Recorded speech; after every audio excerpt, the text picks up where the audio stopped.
तुम्ही आत कशा आलात? म्हणजे म्हणजे घराला कुलूप होतं आणि चावी माझ्याकडे. मग तुम्ही आत कशा आलात? तुम्ही गार्गी महाजन, करेक्ट? हो, म्हणजे ऍक्च्युली मीच बोलवलंय तुम्हाला, पण तुम्ही आतमध्ये कशा आलात? अहो तुम्ही असं काय करताय? मी दरवाजा वाजवल्यानंतर तुमच्याच बायकोनी दरवाजा उघडला. मी आणि त्या खूप वेळ गप्पा सुद्धा मारत बसलो होतो. इनफॅक्ट तुमचीच वाट बघत बसलो होतो आम्ही. जीसस. हो, रमा, काय झालं?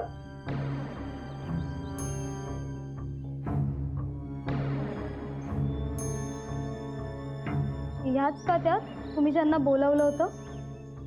हो. अहो मॅडम, आता तुम्हीच सांगा यांना काहीतरी. अहो या घरात सतत काहीतरी विचित्र घडत असतं असं ऐकलंय मी. का एवढं असताना इथे राहणं म्हणजे मूर्खपणाचं नाही का? तुम्हीच समजावा यांना, असं काही नसतं म्हणजे. नाही, हे कसं शक्य आहे? मी मगासपासून जिच्याबरोबर गप्पा मारत होते ती कोण आहे?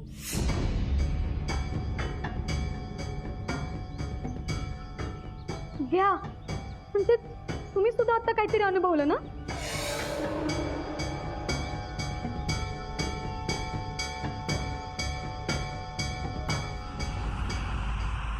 अहो मी खरंच सांगतेय, मी त्यांच्याबरोबर बराच वेळ गप्पा सुद्धा मारत बसले होते इथे. मला आता काहीच कळत नाही. आम्ही इथे अजून शिफ्ट पण नाही झालोय. तिच्यामुळे सगळं शिफ्टिंग थांबलंय. तिला कोणीतरी सांगितलं की इथे नको नको ते भास होतात म्हणून. सगळे काही चुकीचं सांगतील का? मला सगळ्यांनी ह्या घराबद्दल हेच सांगितलंय. तुम्ही हे घर कोणाकडून विकत घेतलंय नक्की? मिस्टर तारकरांकडून.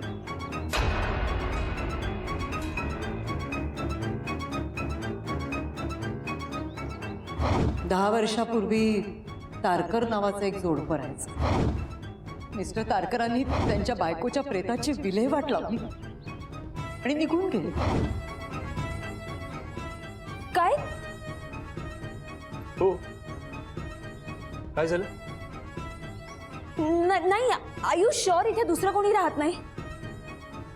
हो, कसं शक्य आहे? जर इथे दुसरं कोणी राहत असतं तर तारकरांनी हे घर आम्हाला का विकलं असतं?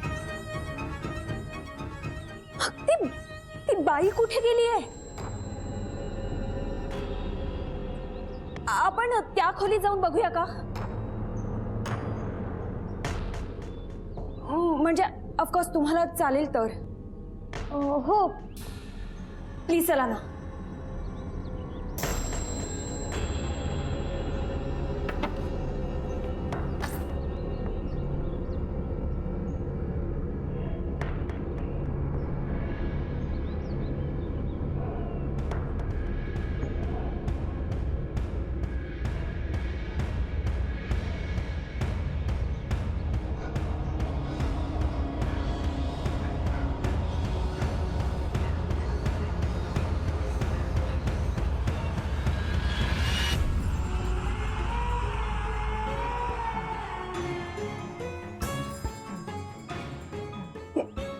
ह्याच बाई होत्या, ह्याच होत्या त्या.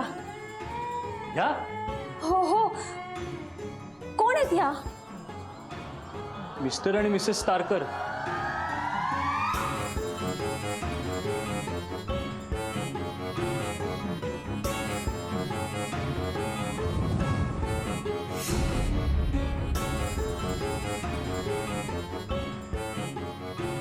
पॉलिसीचे एवढे सगळे पैसे गेले कुठे? आणि तोट्यात चाललेला मिस्टर तारकरांचा बिझनेस अचानक व्यवस्थित कसा चालायला लागला? ज्या वेळेला मिसेस तारकरांनी त्यांच्या नवऱ्याला ह्या सगळ्या गोष्टी विचारल्या तेव्हा खूप मोठं भांडण झालं त्यांच्यात. झटापट झाली. त्या झटापटीत मिस्टर तारकरांनी त्यांचं डोकं भिंतीवर आपटलं आणि त्या जागच्या जागी गेल्या.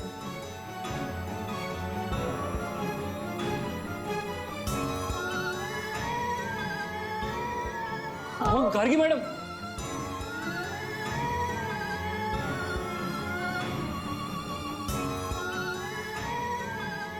गार्गी,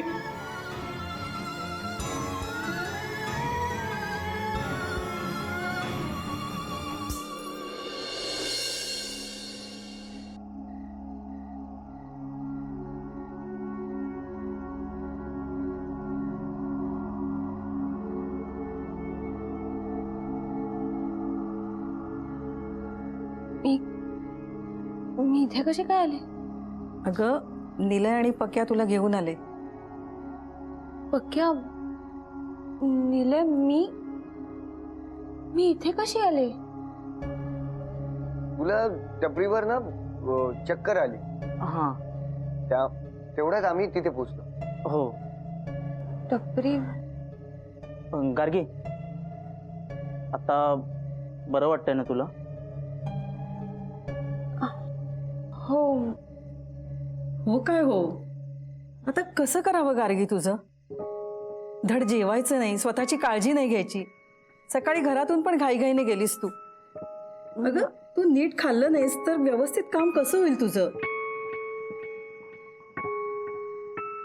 बरं 2 मिनिटं बस, मी तुझ्यासाठी चहा बिस्किट आणते. हा,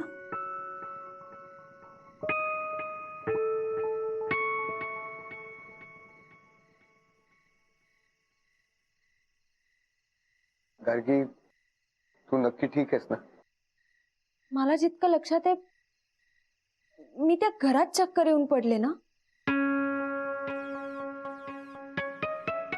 मग टपरीवर हे बघ, तुला आता सध्या आरामाची गरज आहे. आपण या विषयावर नंतर बोलू.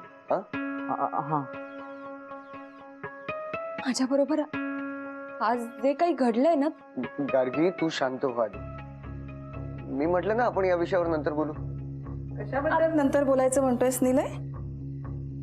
काकू, ते आमचं शूट करायचं राहिलं ना, ते आम्ही कधी करायचं आणि कसं करायचं ते ठरवायचं आहे. आता अजिबात कामाविषयी बोलायचं नाही. हा गार्गी, तू चहा बिस्किट घे, म्हणजे तुला जरा बरं वाटेल. आणि तुम्ही दोघांनी थांबा, इथेच जेवून जा. नाही काकू, मला एक काम आहे, मला जावं लागेल. अरे थोडा वेळ थांब, तासाभरात स्वयंपाक होईल. नाही काकू, मला खरंच जावं लागेल, पण मी पुढच्या वेळेस आहे ना नक्की जेवून जाईल. बरं ठीक आहे. निलय, तू तरी थांब ना. ठीक आहे, थांबतो. हो. गार्गी, तू खाऊन घे, मी आलेच. दादा, मी पण येतो. गार्गी, काळजी घे.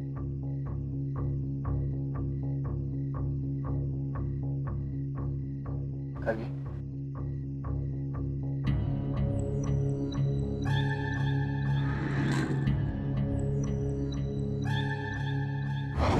चहा घेणार?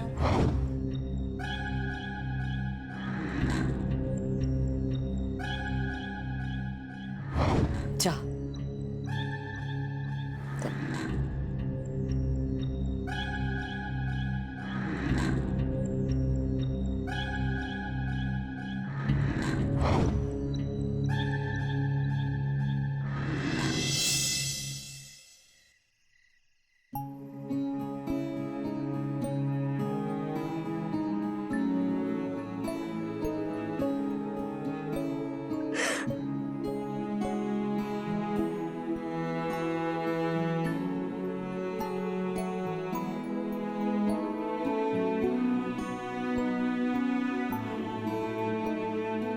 अहो साक्षीताई, जाऊ द्या ना. तुम्ही बी काय छोट्या छोट्या गोष्टी मनाला लावून घेता?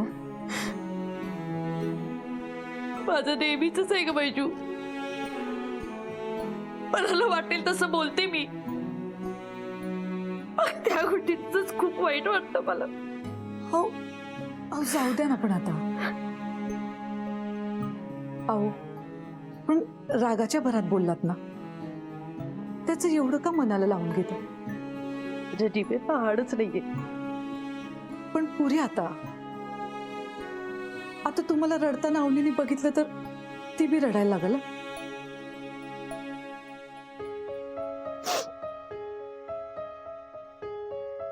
तू जा खाली. आकाश आणि क्षिती जेवतायत ना, त्याला काय हवं नको ते बघ. अहो ताई, त्या दोघांचं बी झालंय. आणि आता मी खाली गेले ना तर ते मला विचारतील काय झालं म्हणून. आणि मी जर चुकून त्यांना सांगितलं की तुम्ही रडताय तर दोघं बी धावत वर येतील. आणि त्यांना सांगितलं म्हणून तुम्ही मला ओरडाल.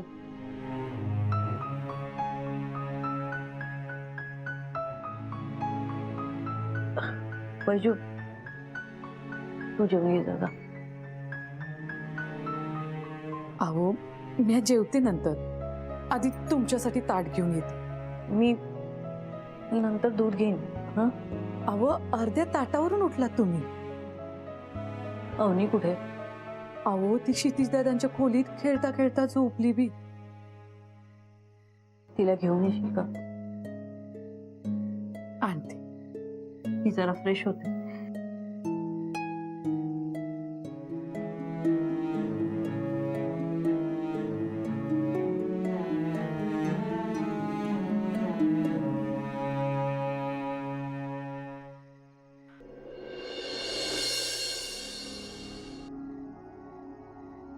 कसला विचार करते?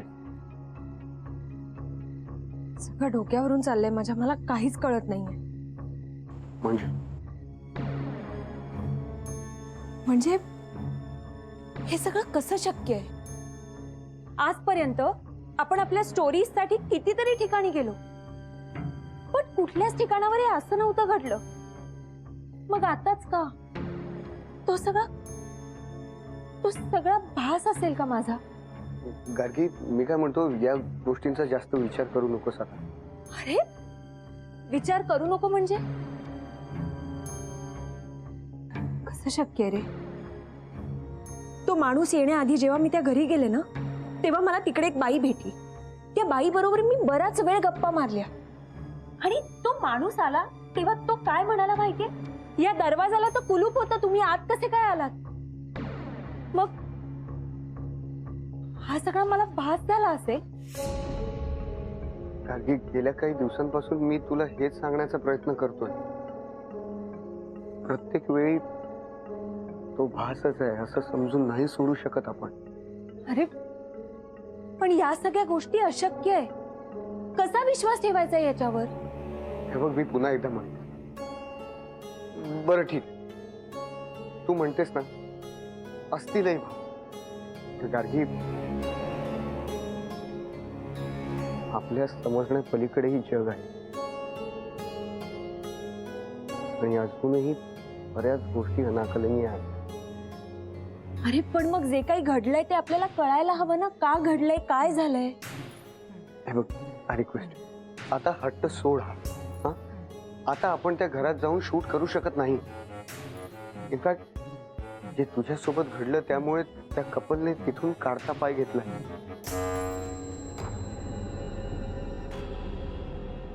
मग आता काय करायचं? म्हणजे मला खरंच काही कळत नाहीये. तुला कळत नाही ना, मग मी सांगतो ते ऐक. हे बघ, यापुढे आपण जेव्हा जेव्हा शूट करू ना, तेव्हा आपल्याला अजून जास्त अलर्ट राहावं लागेल. कारण गार्गी, जगात जर पॉझिटिव्हिटी आहे तर नेगेटिव्हिटी सुद्धा आहेच. निलय, हो मला कळतंय, पण तुला माहितीये मिस्टर तारकरांनीच त्यांच्या बायकोचा खून केलाय. काय? हो, मिस्टर तारकरांनीच मिसेस तारकरांना मारलंय आणि सगळ्यांना सांगितलं ते फॉरेनला गेले आहेत. पण ही गोष्ट घडली आहे याचा पुरावा आपल्याकडे काय आहे? अरे मिसेस तारकरांशी मी बोल.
अवनी इकडे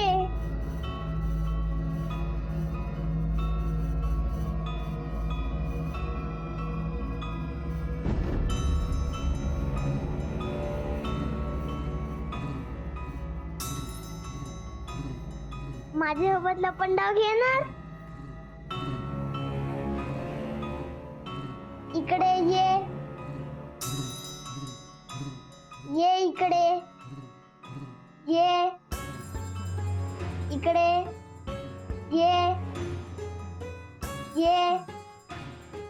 ये ना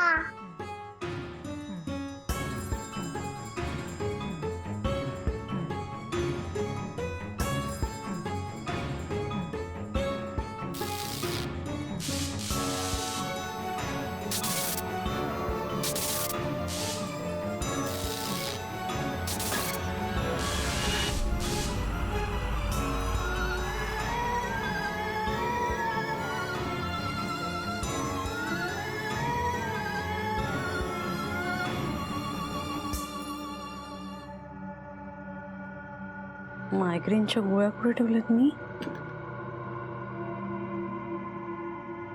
कपाटात येतो.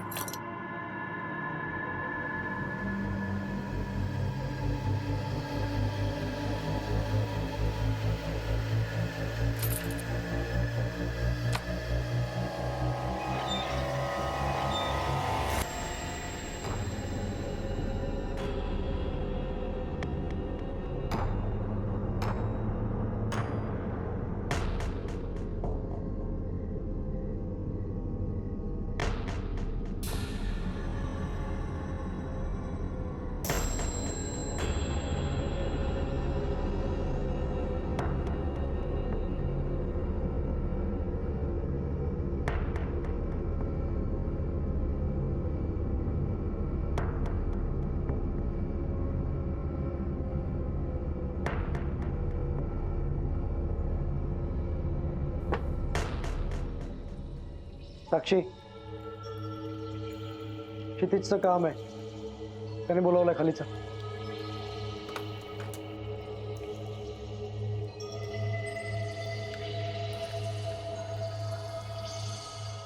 तुला वेळ लागलाय का? घरात असताना कपाट का लॉक करतेस? बरोबर आहे. तू काही शिल्लक ठेवलेस का कपाटात ठेवण्यासारखं? खाली चल.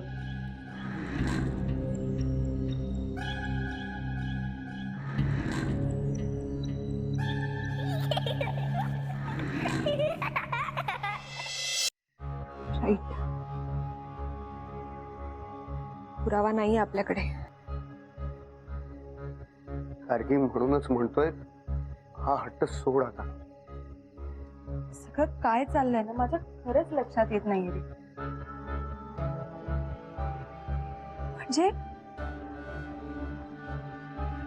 म्हणजे मृत्युंजय बंगल्याच्या बाबतीत सुद्धा जे काही घडलं ते सगळे माझे भास नव्हते. म्हणजे ते माझे भास नव्हते तर ते सत्य होतं का? आतापर्यंत तिकडे ज्या काही घटना घडत होत्या मला असं वाटलं की मे बी ह्युमन ट्रॅफिकिंग असेल असा अंदाज होता माझा. म्हणजे तो खरंच माझा भास नव्हता. भास नव्हता तर खरंच विचित्र घटना घडतायत तिकडे.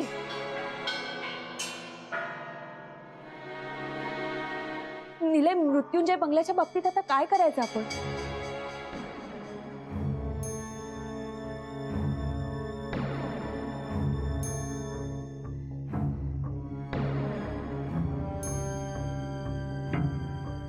निलय बोल ना, काय करायचं मृत्युंजय बंगल्याचं? मला नाही वाटत आता या क्षणी मृत्युंजय बंगल्याचा काही विचार करायची गरज. तू असं कसं बोलू शकतोस? इनफॅक्ट या सगळ्या प्रकरणानंतर मला असं वाटतंय की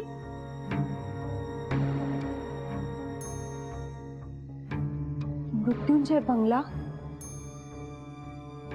मला अजूनच खुणावतोय.